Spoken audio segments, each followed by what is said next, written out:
Hey everyone! If you're looking to transform your life, not just your body, you've come to the right place. Today, I'm going to share a workout that's more than just lifting weights or running miles. It's about building a lifestyle. So let's dive right in. First up, we have circuit training.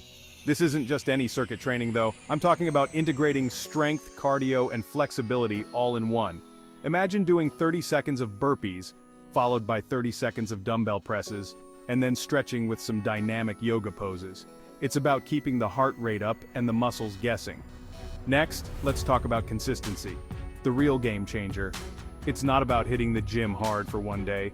It's about showing up, even on days when you don't feel like it. It's about making that commitment to yourself every single day.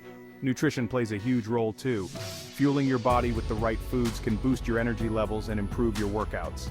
Think lean proteins, whole grains, and plenty of greens. And don't forget to stay hydrated. Water is your best friend. And finally, rest. Yes, rest. Giving your body time to recover is crucial. This means quality sleep, rest days, and proper cooldowns after workouts. Incorporating these elements into your daily routine will not just transform your body, it will transform your life. You'll feel more energetic, more focused, and yes, happier. So what are you waiting for? Let's make this change together. Remember, it's not just a workout, it's a lifestyle. Let's get started and see where this journey takes us. Thanks for tuning in, and don't forget to like, subscribe, and hit that notification bell for more life-changing fitness tips. See you in the next video.